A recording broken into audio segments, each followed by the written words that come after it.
Halo guys, kembali lagi di Belajar Arsitektur bersama saya Bayu Adi Pamungkas dari PT Rancang Reka Ruang. Nah, kalau sebelumnya kita udah bahas tentang arsitektur digital dan kenapa teknologi itu sangat membantu banget di dunia arsitektur, kali ini kita akan bahas teknologi-teknologi kekinian yang dipakai oleh para arsitek. Kira-kira apa ya? Simak video berikut ini. Oh ya, jangan lupa subscribe, like, dan komen video ini juga ya. Arsitektur membutuhkan evolusi. Tanpa teknologi baru, desainer tidak akan mampu mengakomodasi permintaan industri yang lebih rumit. Terdapat banyak keuntungan memanfaatkan teknologi canggih untuk memperkuat dan mendukung desain arsitektur. Sehingga perkembangan teknologi yang terus-menerus memungkinkan kita berpikir lebih kreatif, mewujudkan visi tersebut dari pikiran seseorang ke layar atau ke dalam bentuk 3D. Yuk simak teknologi-teknologi kekiniannya. Yang pertama, ada Building Information Modeling atau BIM. Dengan menyederhanakan seluruh rencana bangunan, BIM memungkinkan para insinyur, arsitek atau kontraktor, dan klien beroperasi dalam ekosistem bersama. BIM melacak proyek mulai dari tahap perencanaan dan desain hingga pembangunan, dan seterusnya. Ini mendorong kolaborasi melalui sistem komunikasi dan pelaporan terpusat, sehingga kesalahan dan ketidakakuratan akan lebih minim. BIM juga memungkinkan arsitek mengakses data melalui beberapa literasi, dari tabel hingga representasi bentuk 3 dimensi. Kedua, ada animasi dan rendering. Animasi dan rendering 3 dimensi telah memungkinkan arsitek untuk membuat dan mendesain ruangan yang terlihat seperti produk jadi. Rendering digital 3D memungkinkan klien melihat bagaimana ruang akan terlihat pada ukuran skala, dengan tekstur, pencahayaan, dan pewarnaan, sebelum proses konstruksi dimulai.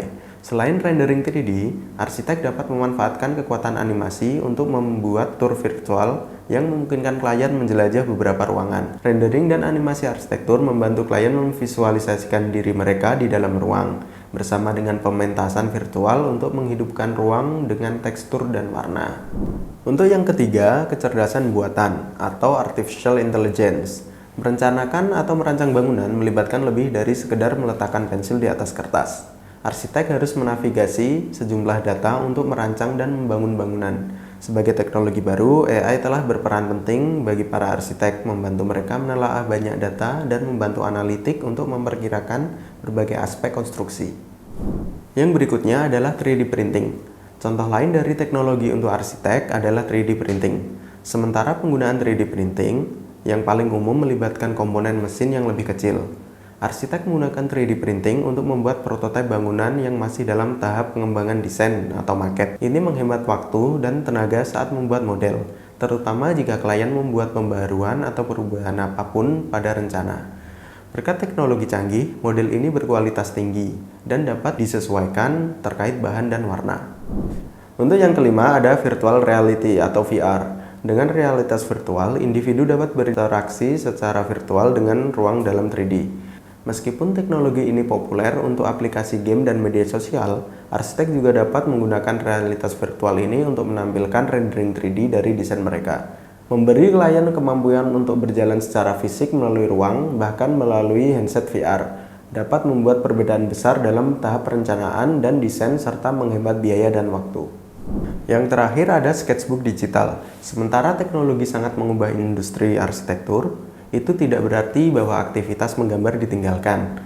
Sebaliknya, teknologi telah beradaptasi dengan kebutuhan arsitek untuk menggunakan alat gambar fisik. Sketchbook digital juga memudahkan untuk memamerkan dan mengirim desain ke kolega atau klien untuk kolaborasi dan persetujuan. Nah, itu dia beberapa teknologi yang membantu perkembangan proses desain di dalam dunia arsitektur. Kalau kalian tertarik yang mana nih? Atau kalian yang arsitek sudah pernah memanfaatkan semua teknologi tersebut? Komen di bawah ya. Sekian video kali ini, thank you for watching, see you next time, bye-bye.